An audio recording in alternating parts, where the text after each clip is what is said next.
Seguimos con nuestro tema de Lucas.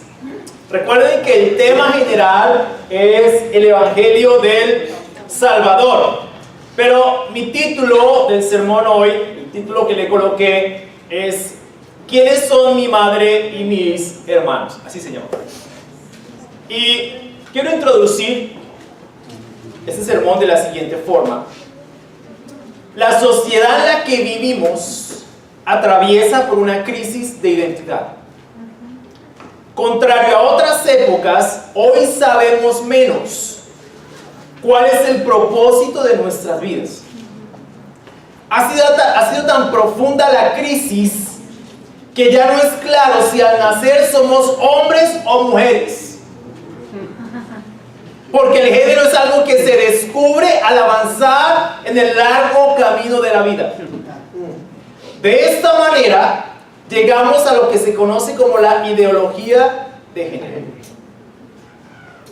El cristianismo se ha visto notoriamente afectado con esta crisis de identidad, toda vez que objetivamente no sabemos para qué o para quién somos cristianos, o qué es el cristianismo y en virtud de qué o quién lo somos.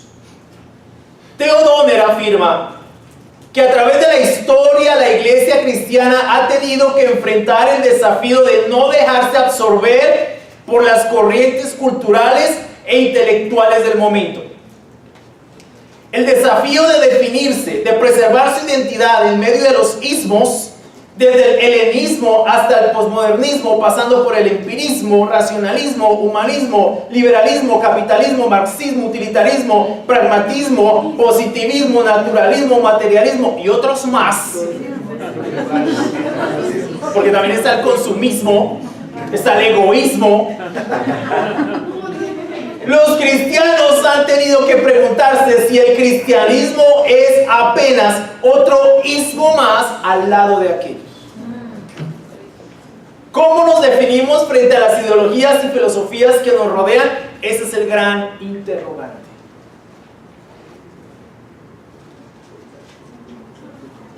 Lo cierto es, abonando un poco a esto, que la cultura circundante a lo largo de su devenir nos ha obligado, nos ha influenciado a delinear el cristianismo conforme a los preceptos de la cultura y no conforme a lo que la Biblia define como cristianismo. Si hoy preguntamos a un cristiano de a pie que cada domingo se sienta en la iglesia, ¿qué es el cristianismo? Estoy seguro que en su mayoría no sabrá responder con claridad qué es el cristianismo, o en virtud de qué o de quién es cristiano. Porque desafortunadamente hemos desconfigurado esa palabra. Entonces, hay una crisis de identidad, no solo social, sino espiritual. Por eso es que hoy han tenido tanto impacto todas estas otras filosofías o todas estas otras espiritualidades. Está el Islam, están las religiones orientales, se ha retornado al esotérico.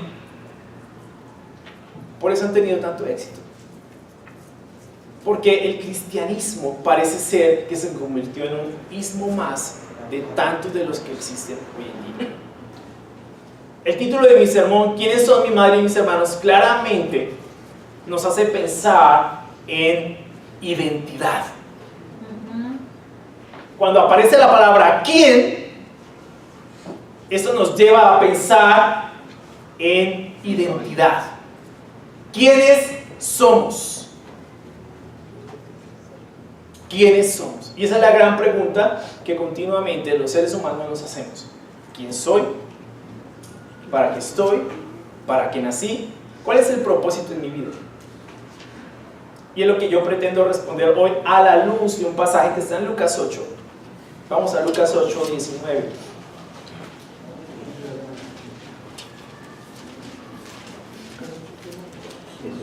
Lucas 8:19. Es muy interesante este pasaje. Son solamente 3 versículos, pero es muy profundo. La madre y los hermanos de Jesús fueron a donde él estaba, pero no podían acercarse a él por causa de la multitud. Alguien le dijo: tu madre y tus hermanos están allí afuera y quieren verte. Pero él respondió: mi madre y mis hermanos son los que oyen la palabra de Dios y la ponen en práctica. Esa escritura siempre ha sido problemática. Muy problemática. La madre y los hermanos de Jesús van en busca de Jesús. Una vez lo encuentran, le avisan a Jesús que ellos están allí. A lo que él responde de una manera supremamente controversial: mi madre y mis hermanos son los que hacen la voluntad de mi Padre que está en el cielo. Esa respuesta tuvo que haber sido como un choque de trenes para los que estaban allí adentro. Esta historia particular y controversial de Jesús aparece en todos los evangelios sinópticos: Mateo, Marcos y Lucas. De hecho, el título de mi sermón surge del pasaje paralelo en Mateo 12, 46, 50. Es un evento en la vida de Jesús y su ministerio que ha generado mucha controversia a lo largo de la historia de la iglesia. Pero es definitivamente una lección de profunda y absoluta identidad para la iglesia contemporánea. ¿Quiénes son mi madre y mis hermanos? Es la pregunta que se hace Jesús. Hay 2 momentos singulares en esta historia. 1, la razón por la cual lo busca la familia. Y 2, la respuesta de Jesús. En eso vamos a dividir, estos 2 bloques vamos a dividir el sermón de hoy. Entonces, lo primero, la razón por la cual lo busca su familia. Para efectos de este estudio vamos a estar observando y leyendo los pasajes paralelos en los demás evangelios con relación a esta historia, con el propósito de tener el mayor contexto posible. La madre y los hermanos de Jesús van en busca de él. Tanto el pasaje de Mateo como el de Marcos y lógicamente Lucas se nos dice que su madre y sus hermanos desean hablar con él. Ahora bien, es más que seguro que existía una razón por la cual su familia quería hablar con él. Es decir, no lo van a buscar porque lo quieren escuchar. Si tú analizas, y vamos a ver cada pasaje, vamos a darnos cuenta que la familia lo buscaba con un fin. No necesariamente porque querían escucharlo. De hecho, en Mateo 12:46, vamos a marcar aquí, vamos a Mateo 12. Como les dije, vamos a estar usando todas las escrituras. Mateo 12.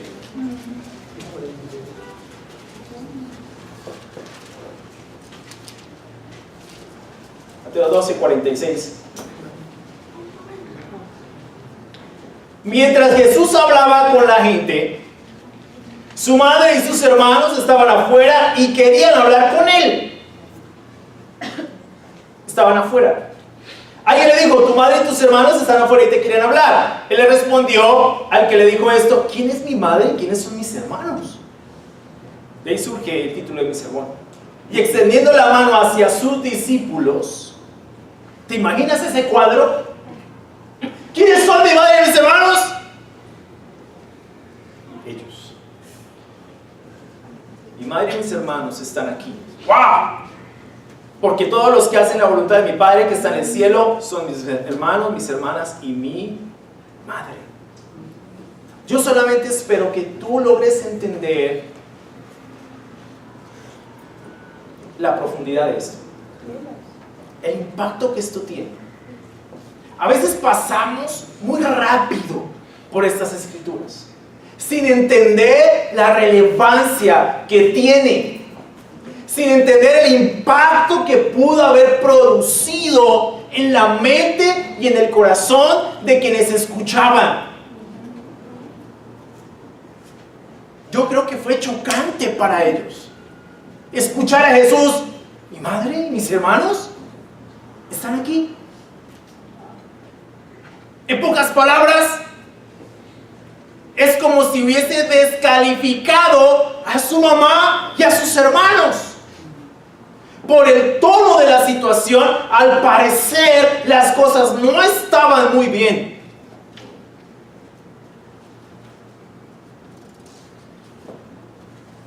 Se nos informa que su familia se quedó afuera esperando hablar con Jesús. En Marcos 3, 31 al 35 se nos dice que enviaron a alguien para avisarle a Jesús que ellos estaban allí. El asunto, según estos pasajes, es que había mucha gente sentada alrededor de Jesús. Sin embargo, la pregunta que me suscita esta eventualidad es: ¿por qué no entraron? Eran su madre y sus hermanos. ¿Qué importa si había tanta gente? Es su mamá y son sus hermanos. Mi pregunta es: ¿por qué no entraron? ¿Por qué tuvieron que enviar a alguien a decirle? Es más, la gente, en los diferentes pasajes que tú ves, la misma gente se carga: oye, tu mamá y tus hermanos están aquí. Mi madre y mis hermanos son los que hacen la voluntad de mi Padre que está en el cielo. ¡Oh!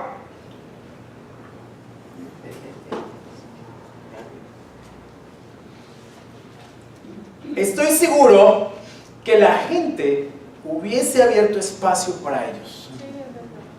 La respuesta de Jesús nos da mucha luz al respecto. Sin embargo, existe un texto en el Evangelio de Marcos que es bastante sugestivo y que aporta mucha claridad a la situación que se estaba dando con su familia. Vamos a Marcos 3:20.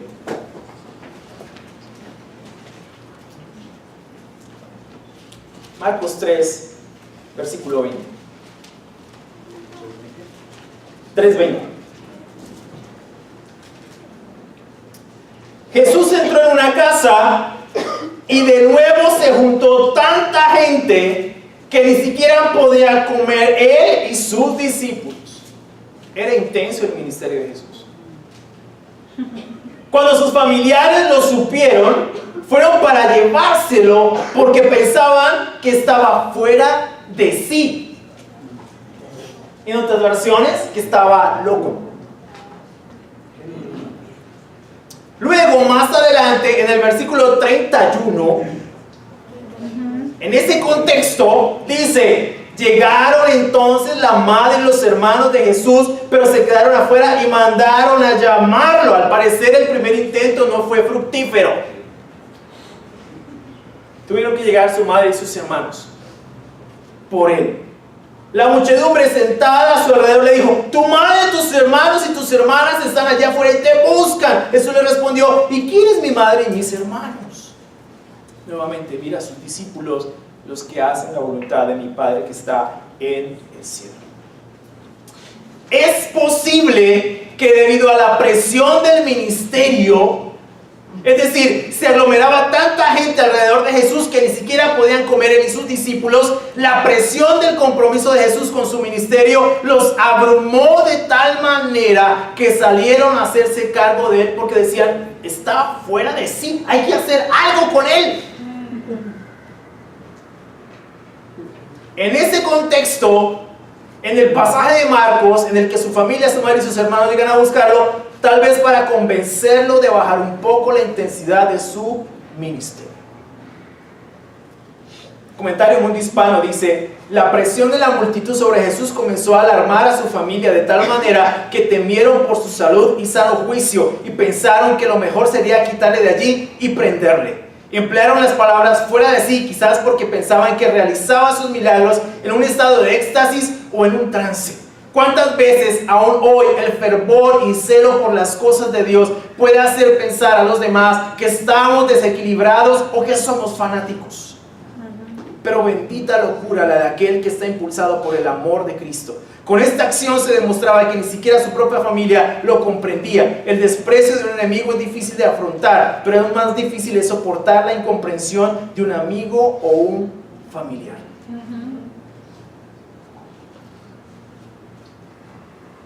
Es difícil ser un cristiano. Es difícil ser un cristiano cuando tú te comprometes con Cristo. Porque todo en tu vida cambia de forma radical. Ya no eres la misma persona. Evidentemente Jesús y sus discípulos vivían un estilo de vida completamente fuera de la órbita social y de la órbita de la forma de pensar de su familia. Por eso estaban preocupados, por eso estaban abrumados, pero fueron a buscarlo. Oye, está fuera de sí.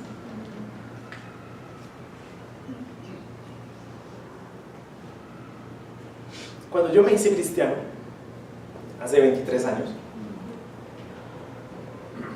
mi familia pensó que me había vuelto loco. ¿En serio? Pensaron que estaba mal. No solamente mi familia, la gente en la compañía donde yo trabajaba comenzaron a preocuparse. Mis jefes me sentaban, me preguntaban: Orlando, ¿qué le pasa? Es que usted no es el mismo de antes. Usted disfrutaba más antes de que comenzara a ir a la iglesia. Ahora no disfruta igual que antes. Uno de mis jefes me decía: ve, Orlando, usted es muy comprometido con las cosas. Y ese es su gran problema. Que cuando se vuelve tan comprometido con las cosas, se consume tanto que ya lo perdemos. Cuando estaba preparando ese sermón me acordé de estas cosas. Yo dije: wow, eso me pasó con mi propia familia. Tuve unos problemas impresionantes con mi familia porque no entendían qué era lo que yo estaba haciendo ahora. La única que me entendía o medio me entendía era mi mamá. Lo único que me dijo es: espero que no sea una de esas fiebres que siempre usted tiene. Le dije: no creo. Le invité a mi bautismo. Le dije: acompáñeme. No pude ir ese día, pero fue mi hermano y fue mi cuñada. Ellos estaban como: algo le pasa a Orlando.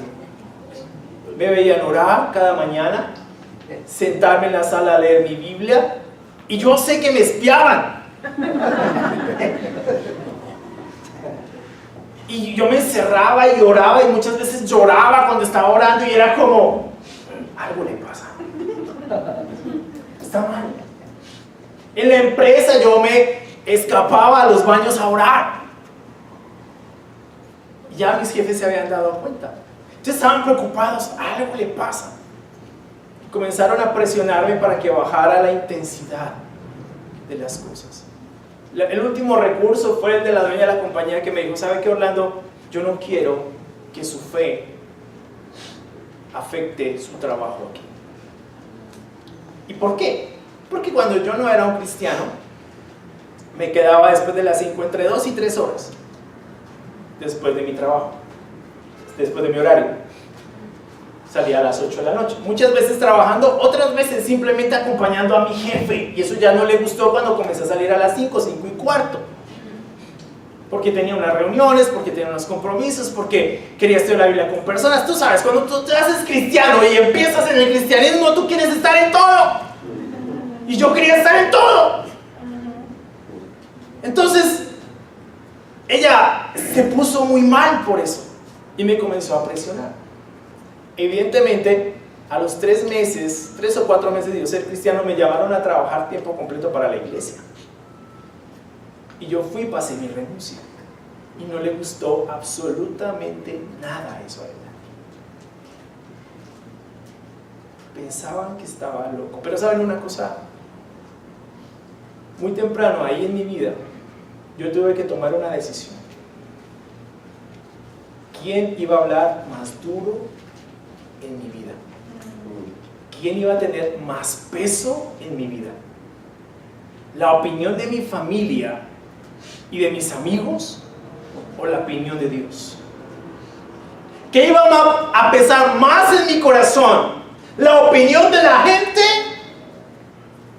o lo que Dios pensaba? ¿Qué iba a delinear de ahí en adelante mi vida?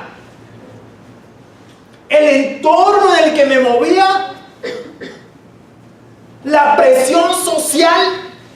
¿La presión de grupo? ¿O la palabra de Dios? ¿O Jesús en mi vida? Y el gran problema hoy con la iglesia es que queremos tener un pie en el mundo y un pie en la iglesia.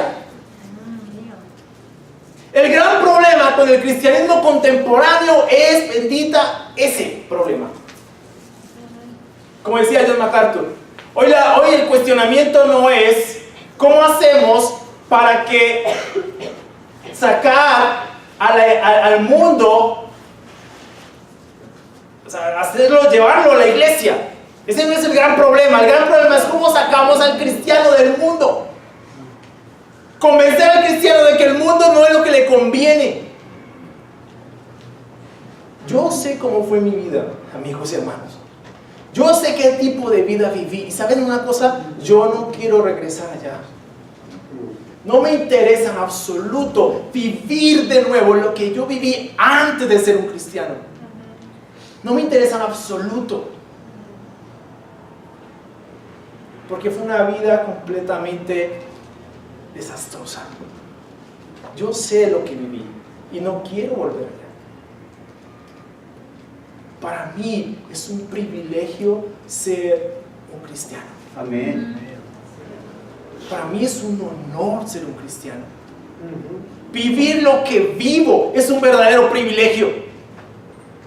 Y mucho más ahora el privilegio que tengo de predicar su palabra. ¿La vida cristiana es intensa? Sí, si estás comprometido con Cristo. Porque ahí también tenemos que pensar qué movía a Jesús y a sus discípulos a hacer lo que hacían. No lo movía a un mero compromiso con una institución, lo movía a su relación con Dios. Jesús era lo que era en virtud de su relación con su Padre. Él mismo dijo: yo no vine por mi propia cuenta. Vine a hacer la voluntad de mi Padre que está en el cielo y a terminar su trabajo. Mis enseñanzas no son mías, sino de mi Padre que está en el cielo. Todo lo que hago es lo que he visto hacer a mi Padre. Juan 5, Juan 6 y Juan 7. Jesús vino a cumplir con el propósito de su Padre.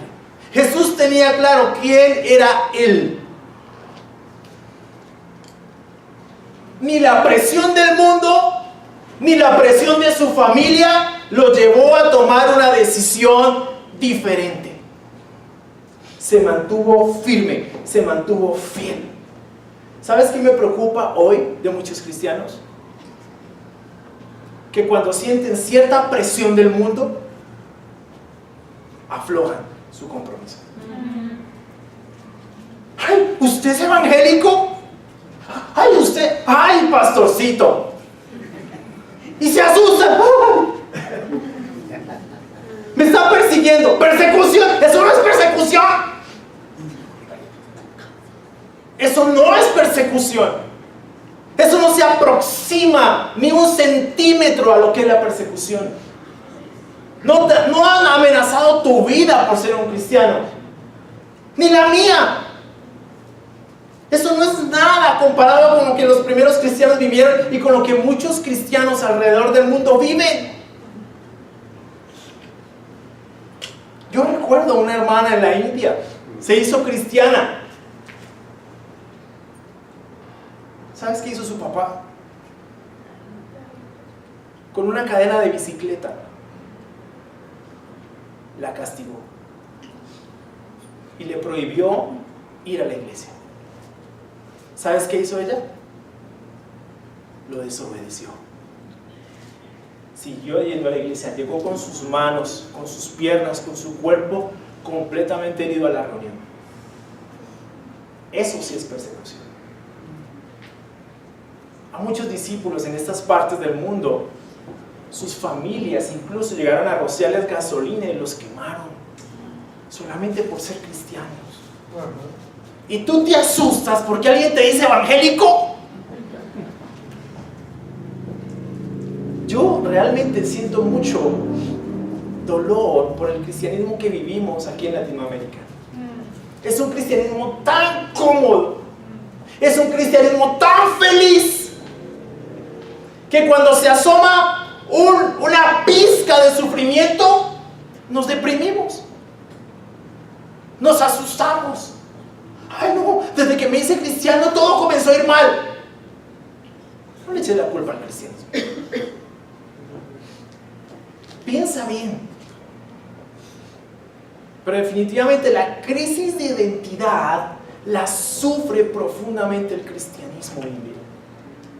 No sabemos por qué y para quién somos cristianos. Porque el consumismo contemporáneo cambió completamente la identidad del cristianismo. Entonces, tú estás aquí para que Dios te dé cosas.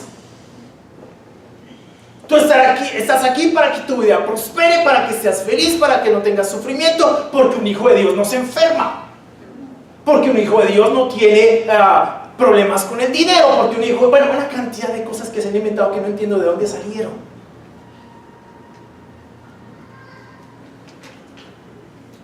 Esta filosofía del consumo ha llevado a pensar a la iglesia contemporánea, que lo que nosotros tenemos que hacer con las personas es entretenerlas.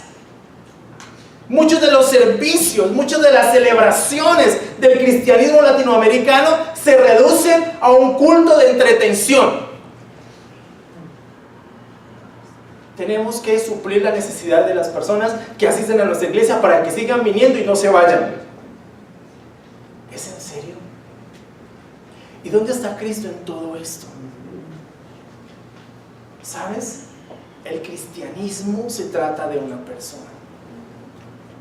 El cristianismo se trata de Jesús. Se trata de eso. No se trata de qué hay para mí, porque puede que no haya nada para ti. Todo lo que Jesús promete es salvación, no más. Y una cruz. Eso es todo lo que Jesús promete. Por lo menos cuando yo estudié la Biblia, a mí me enseñaron eso. Carga con tu cruz cada día y síguelo. No entendí muy bien en esa época qué significaba eso, hasta que comencé a profundizar que la cruz es morir a mí mismo. ¿Sabes? Ese mensaje ya no está. Hoy se promete prosperidad, sanidad y nada de dolor, nada de sufrimiento. Tranquilo, nada va a pasar.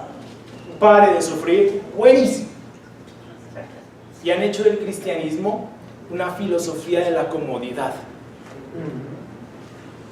¿Sabes? Muchos cristianos hoy, o que se dicen llamar cristianos, son gente supremamente inmadura, falta de convicciones. Cuando tienen que enfrentar una situación difícil, entre decir la verdad o mentir, no saben qué hacer. Ay, pero mire, no es tanta mentira, es una media verdad y una media mentira. Y entonces piden consejo y leen como 5 libros y al final terminan mintiendo. Pero ¿sabes por qué? Porque no hay claridad hoy en día. Voy a decir la verdad. Así me llegue el agua donde me llegue. Ahora tienes que ser responsable con tu trabajo y todo lo demás. Pero no podemos comprometer nuestro cristianismo. Pero la razón de por qué hacemos eso es porque definitivamente no entendemos por qué somos y en virtud de quién somos cristianos. Cristianismo es una persona, Jesús. Es una persona. Y cuando entiendes que es una persona, pues buscas conocer a esa persona. ¿Quién era Jesús? Y aquí conocemos un aspecto de esa persona, de Jesús, que la presión de su familia, la presión de sus amigos, no lo bajó de su cruz. No lo bajó de su compromiso. No importaba lo que pensara su familia.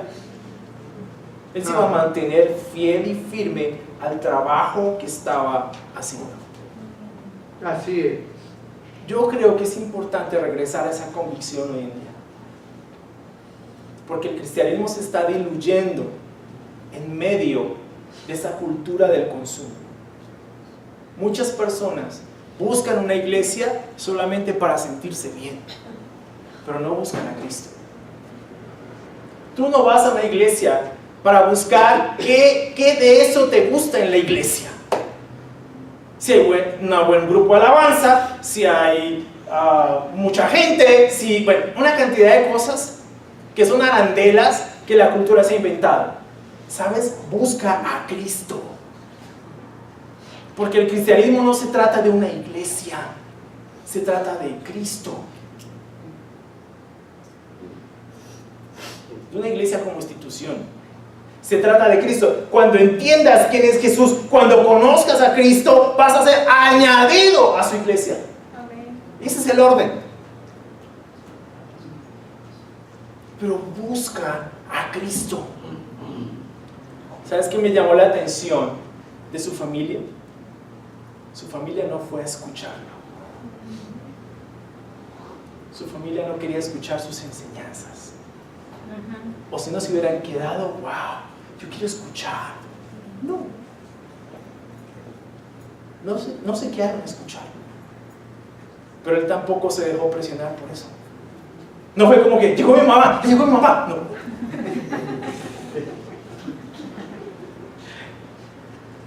Llegó mi mamá y mis hermanos son ellos. A veces nos cuestionan que cuando nosotros nos hacemos cristianos, nos apartamos de nuestra familia. ¿Sí? Es cierto.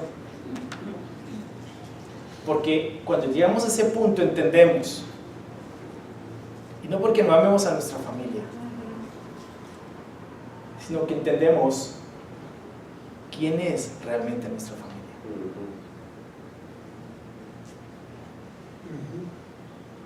Muchas veces nuestra familia se convierte en nuestra primera opositora. Quien más nos critica, quien más nos persigue, quien más nos hace la vida imposible. Es interesante. Cuando yo me hice cristiano, dejé todo, dejé la inmoralidad, dejé las borracheras, dejé las malas palabras, dejé las peleas, dejé la agresividad, dejé el enojo, dejé el vicio. Y era malo. No, el hombre está mal. Yo la verdad me rompí mi cabeza tratando de entender qué era lo que estaba yo haciendo mal. ¿Es en serio? Pero miren, ya no soy agresivo. No, pero es que se metió a esa iglesia. No me metí a ninguna iglesia.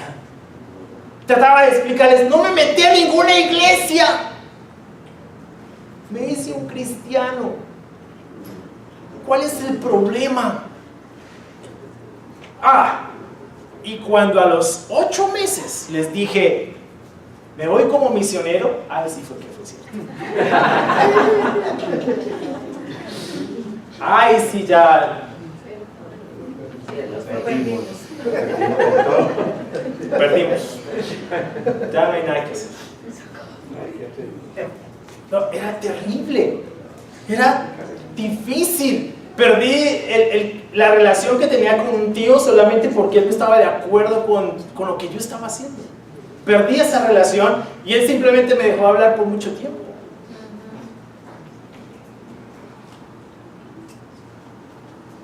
Pero encontré una familia. Interesantemente encontré una familia que me amó, que me confrontó, que dio su vida por mí muchas veces. A veces eso es incomprensible, mis hermanos. Y tal vez tú has tenido un familiar o eres familiar de un discípulo y no entiendes qué es lo que vive en su vida. Esto vive en su vida, vive en función de Cristo. Y muy seguramente tú también vas a llegar a ese punto. Y esa es la idea. Pero cristianismo se trata de una persona, Jesús. Ahora, quiero aclarar aquí algo. En la iglesia antigua surgieron diversas interpretaciones con respecto a Jesús y sus hermanos, ¿no? Ajá. Por ejemplo, uno que eran hijos de José de un matrimonio anterior según Epifanio. Dos que eran primos de Jesús según Jerónimo, pero la palabra en griego es adelphus, no es primos, es hermanos. La conclusión más natural sugerida por el vídeo es que eran hijos de José y María y por tanto medio hermano de Jesús. Esa es la posición más aceptada, ¿sí? Las otras son meras especulaciones. La palabra para primo y para hermano son completamente diferentes en el griego. De hecho, cuando ves Marcos 3, habla de los parientes de Jesús. Marcos 3:20, y más adelante, en Marcos 61, está hablando de la madre y los hermanos de Jesús. Jesús tenía más hermanos. Y no hay ningún problema con eso, porque la maternidad no es pecado. María sí fue virgen, creemos completamente eso y quiero aclararlo acá. María fue virgen, tuvo a Jesús siendo virgen, pero no fue siempre virgen. Porque no hay ningún pecado en eso. Es una idea que la teología católica ha metido en la cabeza de la gente. No es un pecado la maternidad. No es un pecado estar casado. No es un pecado tener esposa, tener esposo. No es un pecado, no es un pecado. Agustín decía, por ejemplo, que la relación íntima en el matrimonio, incluso en el matrimonio, es una aberración sexual. Pero es que lo decía porque él fue muy inmoral antes de ser un cristiano. Tanto que alguna vez le dijo a Jesús, le dijo a Dios, mira, hazme santo, pero todavía no. Así dijo. Y no necesario, o sea, esa forma de pensar proviene de su forma de ver las cosas con respecto a la pureza. Es evidente que en razón de su ministerio, la situación de Jesús con su familia era bastante difícil, ya lo hemos analizado. En Juan 7:5 se nos dice que ni siquiera sus hermanos creían en él. Ese era el gran problema. Jesús fue claro respecto a quién debería ser el centro de nuestra fe. En Lucas 14:25 al 33, Jesús dice, si alguno quiere ser mi discípulo, pero no me ama más que a su madre, a su padre, a su esposa, a sus hijos, a sus hermanos, a sus hermanas, y aún más que a sí mismo, no merece ser mi discípulo. En pocas palabras, nuestro amor por Jesús debe ser tal que nuestro amor por la familia, amigos y demás cosas en este mundo, incluidos nosotros mismos, parezca odio. En momentos así tenemos que decidir quién va a tener más peso en nuestra vida, si Jesús o nuestra familia. ¿Qué voz va a gritar más fuerte en nuestra vida? Si la voz de nuestra familia y amigos o la voz de Dios. Porque si no, el cristianismo se va a seguir diluyendo en medio de esa presión. Tanto que va a llegar un momento en la historia en que ni siquiera vamos a saber reconocer quién es un cristiano y quién no. Porque todo va a ser igual. Me llamó la atención estando en Boston. Vi muchas iglesias, muchos templos. Y la mayoría de estos templos tenían la bandera de la comunidad LGBTI. ¡Wow! Estamos en problemas. Serios problemas. Muy serios problemas. Si nosotros no aterrizamos profundamente nuestra forma de pensar con respecto al cristianismo, esa crisis se va a profundizar. No vamos a reconocer la verdad de la mentira, lo moral de lo inmoral, lo bueno de lo malo. ¿Por qué? Porque la cultura va a terminar metiéndose completamente en nuestra fe. ¿Cuál fue la respuesta de Jesús? La respuesta de Jesús frente a toda esta presión, tanto de su familia como de las personas a su alrededor, Fue una respuesta que nadie se esperaba. Jesús responde a los mensajeros mirando a sus discípulos: mi madre y mis hermanos son los que oyen la palabra de Dios y la ponen en práctica. Aquí tienen a mi madre y mis hermanos. Cualquiera que hace la voluntad de Dios es mi hermano, mi hermana y mi madre. Aquí tienen a mi madre y a mis hermanos, pues mi hermano, mi hermana y mi madre son los que hacen la voluntad de mi Padre que está en el cielo. La respuesta de Jesús es penetrante e impresionante. ¿Qué significaba eso? ¿Que su madre y sus hermanos no hacían la voluntad de Dios?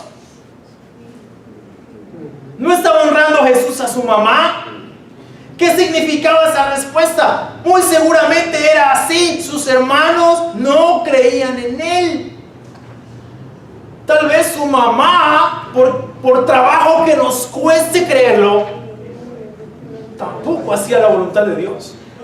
O si no, Jesús no habría dicho algo de tal magnitud frente a todas estas personas. Cuando Él dice, mi madre y mis hermanos son estos que están aquí, que hacen la voluntad de Dios, ¿qué está diciendo? Que ellos no la hacen. Es lógico.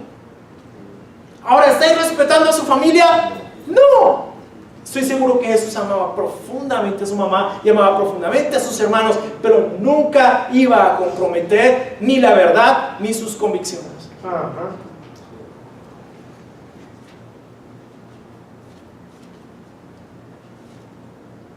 Ahora, ¿cuál es la voluntad de Dios?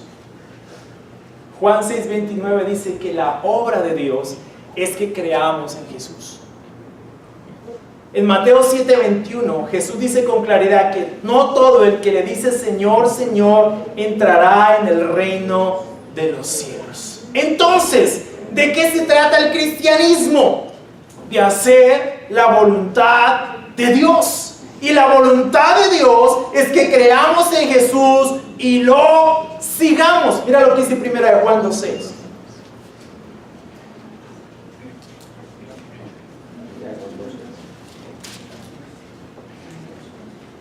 1 Juan 2, versículo 6.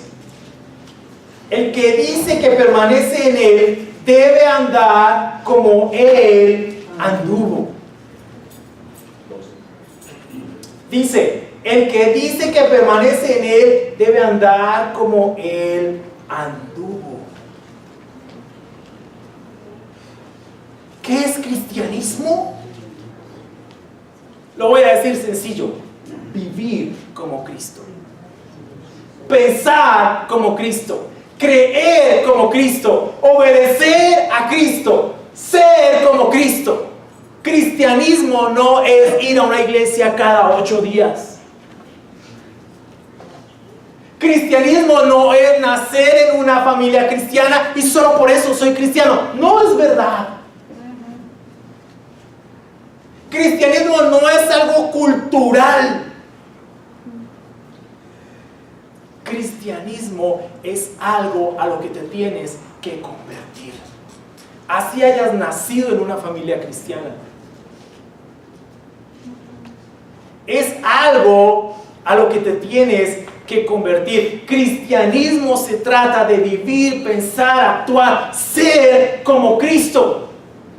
Y esto es mucho más profundo que simplemente asistir cada 8 días a una iglesia. Se trata de la vida entera.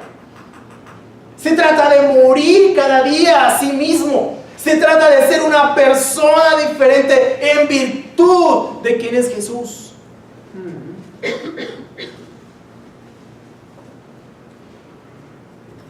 Mateo 7:21 es impresionante. No todo el que me dice Señor, Señor entrará en el reino de los cielos. Quiero que lo leamos, Mateo 7:21.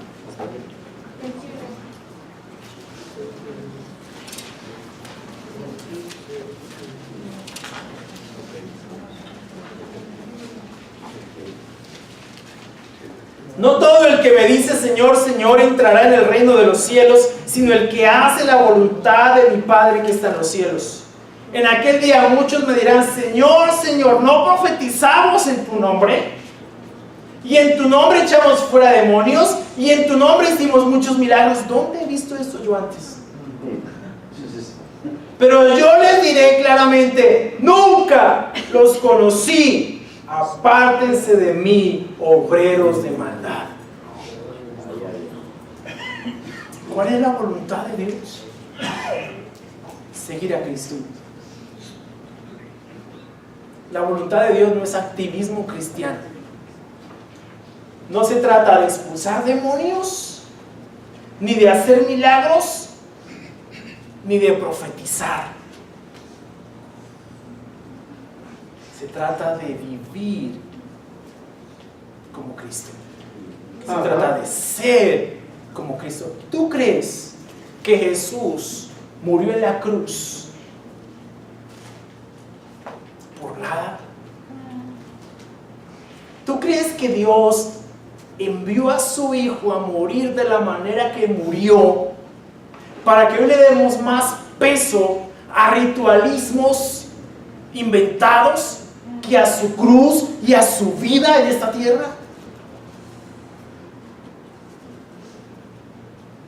La razón de ser del cristianismo es Cristo. Y la razón de ser de nuestro cristianismo es vivir como Cristo. Eso significa que tienes que conocerlo profundamente, relacionarte con Él. Él mismo dijo: yo soy el camino, la verdad y la vida. Solamente por mí se llega al Padre. ¿Quieres un camino? Jesús es el camino. ¿Quieres una vida? Jesús es la vida. ¿Quieres la verdad? Jesús es la verdad. ¿Quieres conocer a Dios? Solamente por Jesús lo podemos conocer. Así es. Es más que simple filosofía, mis hermanos. Esa pregunta, ¿quiénes son mi madre y quiénes son mis hermanos?, la hizo Jesús. Y Él mismo la respondió: los que hacen la voluntad de mi Padre que está en el cielo. ¿Quién eres? Esa pregunta tienes que hacérsela a Jesús.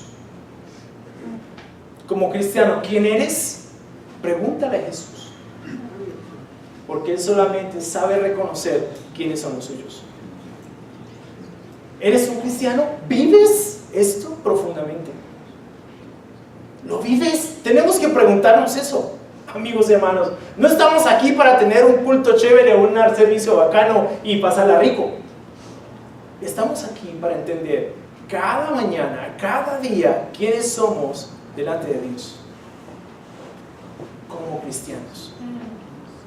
Somos, vivimos, hacemos, pensamos, luchamos cada día por morir a nosotros mismos y que Cristo viva en nosotros. Esa es nuestra lucha diaria.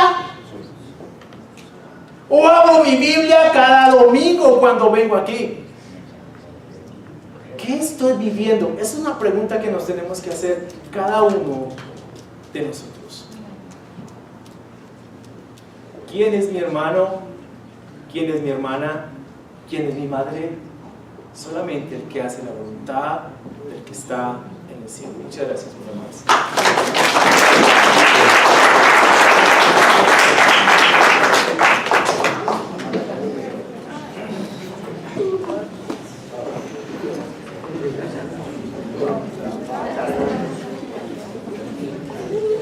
Bueno, anuncios para esta semana.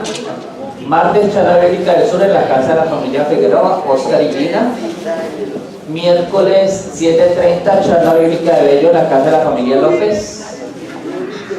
Miércoles 7:30, charla bíblica de universitarios en el centro comercial.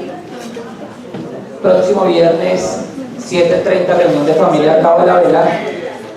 Si hay más charlas, perdón, la de Robledo, la de Castilla, hablar con sus respectivos líderes. Y dentro de 8 días, aquí 10 AM, en el 11, y por favor, padres, pasen a recoger a sus hijos. Muchas gracias.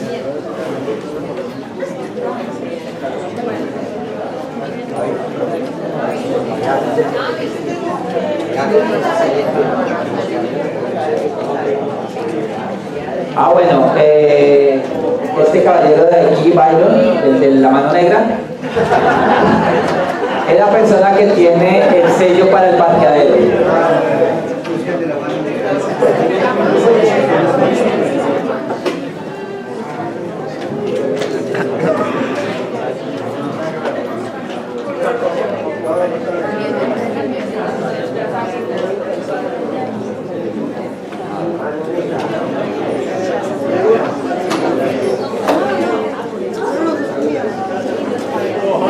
Pablo.